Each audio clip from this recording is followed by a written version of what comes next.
नमस्कार, आप भारत लाइव ही देख रहे हैं। बिहार में मंत्रिमंडल का विस्तार होना है, जिसमें एनडीए के सभी दल जो हैं इसको लेकर के लगातार लगे हुए हैं। लोजपा को लेकर के उहापोह की स्थिति लगातार बनी हुई है, जिसको लेकर के अभी एक बैठक हुई थी जिसमें चिराग पासवान को निमंत्रण दिया गया था। हालांकि चिराग पासवान तबीयत की वजह से वहां तो नहीं पहुंचे, लेकिन इसके बाद जदयू ने इस पूरे मामले पर अपना तल्ख जो है तेवर अपना लिया। लेकिन अब एक चिट्ठी जो है लोक जनशक्ति पार्टी के जो संसदीय बोर्ड के अध्यक्ष हैं राजू तिवारी, उन्होंने जदयू के प्रधान महासचिव केसी त्यागी को एक पत्र लिखा है, जिसमें सभी बातों पर जो रुख है उसे स्पष्ट किया गया। इन सभी बातों को लेकर के बातचीत के लिए, इन सभी मामलों पर बातचीत के लिए अभी हमारे साथ लोजपा के प्रवक्ता संजय सिंह जी मौजूद हैं। हम उनसे ही जो है बातचीत करेंगे। तो सर, सबसे पहले हमें ये बात बताइए, जो चिट्ठी जो लिखी गई है किस तौर पर देखा जाए? क्या रिश्तों को सुधारने के लिए लिखा गया? ऐसा कुछ भी नहीं है, क्योंकि हमारे राष्ट्रीय अध्यक्ष के विषय में बार बार जो जेडीयू की तरफ से प्रहार किया जा रहा है, उसके लिए हम लोगों ने जवाब दिया है। पूरे बिहार के आवाम की जनता को हम लोगों ने बताने का काम किया है कि शुरू से लेकर आज तक लोक जनशक्ति पार्टी, चाहे आप अगर 2014 का चुनाव देख लें, 2014 में जब चुनाव हुआ तो यही जनता दल यूनाइटेड को मात्र 2 सीट आया और वो हमसे अलग लड़े थे। हमारा 2014 के चुनाव में भी देखे होंगे कि हमारा 100% स्ट्राइक रेट रहा। उसी प्रकार से हम लोगों ने जब 2019 के चुनाव भी लड़ा तो हम लोग का 100% स्ट्राइक रेट रहा है, जबकि जनता दल यूनाइटेड का 2019 के चुनाव में भी 17 सीटों उनको मिला, लेकिन उसमें उन्होंने 16 सीट जीता। तो हम लोग शुरू से ही गठबंधन धर्म का पालन करते हुए और शुरू से ही हम लोग कभी भी गठबंधन में रह के किसी का विरोध नहीं करते आए हैं। और यही कारण है कि जब 2017 में रातों रात नीतीश कुमार जी एक बार पुनः जब एनडीए में एंट्री करते हैं तो उस समय लोक जनशक्ति पार्टी उसका विरोध कर सकती थी, लेकिन हमेशा लोक जनशक्ति पार्टी के जो संस्थापक रहे हैं आदरणीय रामविलास पासवान जी, उन्होंने हमेशा गठबंधन धर्म का पालन किया है। और हम लोग, हमारे नेता आदरणीय राष्ट्रीय अध्यक्ष हमारे जो चिराग पासवान जी हैं, या फिर पार्टी के जितने भी नेता हैं, उनको उन्होंने हमेशा यही बताने का काम किया है कि हमेशा गठबंधन धर्म का पालन करना चाहिए। और यही कारण है कि हम लोगों ने पार्टी भी 2017 में जब वो रातों रात आए तो हम लोगों ने विरोध नहीं किया और उस समय हम लोगों ने उनका स्वागत किया। और यही कारण है कि जब 2019 में चुनाव हुआ तो उन्होंने 16 सीट पर जब चुनाव लड़ा तो 17 सीट पे, तो उसमें 16 सीट पे वो लोक जनशक्ति पार्टी के कारण उन्होंने चुनाव जीता, नहीं कि जनता दल अपने बदौलत चुनाव जीता।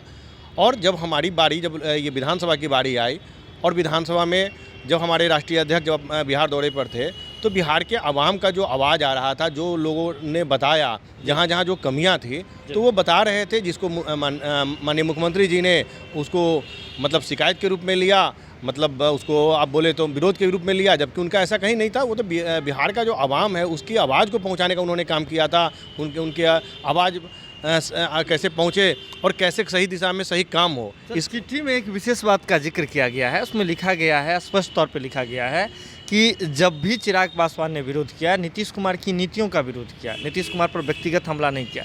क्या नीतीश कुमार, ऐसा नहीं समझा जाए कि मंत्रिमंडल का विस्तार होना है बिहार में, इन सभी बातों को लेकर के लोजपा जो है वो चाह रही है कि किस तरह से नीतीश कुमार से जो है जो संबंध है उसे बेहतर कर लिया जाए, सारी चीज़ें स्पष्ट कर ली जाए, ठीक कर लिया जाए, पहले की बात ही अपनी बातें रख दी जाए, क्योंकि हम जो है नीतियों का विरोध कर रहे थे, व्यक्तिगत विरोध नहीं कर रहे थे। देखिए, अभी आप देख रहे होंगे कि जनता दल यूनाइटेड के बहुत सारे नेताओं का जो बयान आ रहा है कि लोजपा हमारे साथ नहीं है, एनडीए में नहीं है, चाहे जनता दल यूनाइटेड के लोगों का कहना है कि लोजपा के कारण हमारी जो हार हुई, जबकि हम लोग कह रहे हैं कि वो शुरू से जब लोजपा उनके साथ थी इसलिए उन्होंने चुनाव जीतने का काम किया। आज उनके साथ लोजपा नहीं थे, इसलिए विधानसभा चुनाव में उनकी हार हुई। तो जिसको वो कमज़ोर कड़ी समझते थे, यही विधानसभा चुनाव के पहले उनके नेताओं का बयान आता था कि लोजपा की क्या है, जो लोजपा मतलब इतने सीट मांग रही है, उसका क्या बेस वोट है जो इतना मतलब इतने सीटों का डिमांड कर रहा है। तो आज तो उनको पता चल गया कि लोजपा विधानसभा चुनाव में अपनी जो स्ट्रैटेजी है, अपनी जो रणनीति है, अपना शक्ति प्रदर्शन कर रही थी जदयू के पास। नहीं, शक्ति प्रदर्शन क्यों करेंगे? हम अपना वजूद के साथ, पूरे दमखम के साथ हम लोगों ने चुनाव लड़ा है।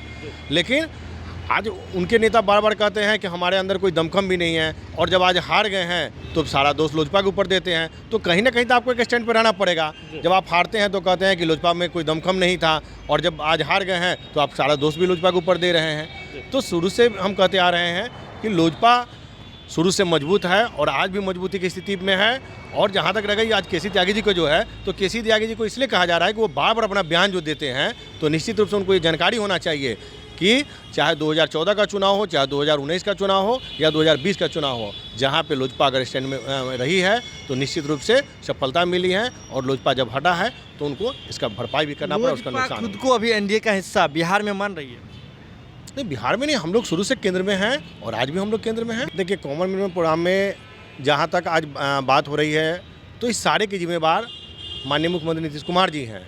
चूँकि उनको अगर ऐसा नहीं रहता तो कभी भी वो लोजपा को 15 सीट देने की बात नहीं करते और कभी भी अपने जनता दल यूनाइटेड को 122 सीट देने की मांग नहीं करते। जिस तरह से हम लोगों ने 2019 में उनका विरोध नहीं किया और 2 सीट से वो डायरेक्ट उनको 17 सीट का जो डिमांड आया और भाजपा ने उनको दे दिया, तो कभी भी हमने उनका विरोध नहीं किया।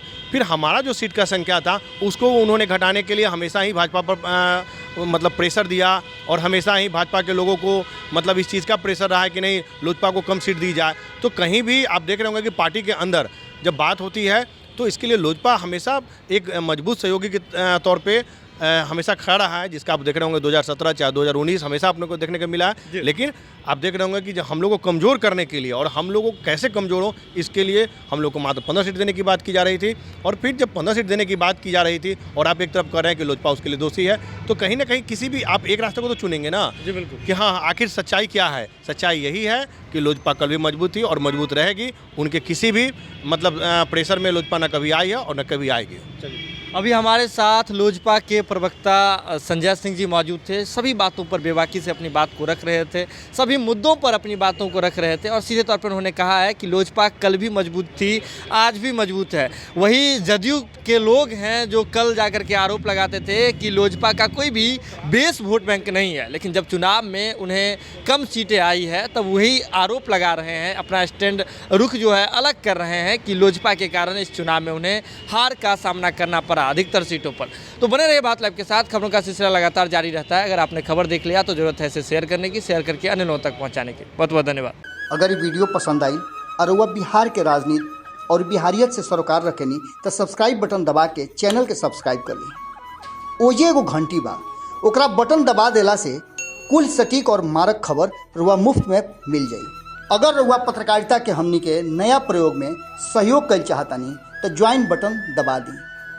पेटीएम नंबर नोट कर ली 9386816700। धन्यवाद।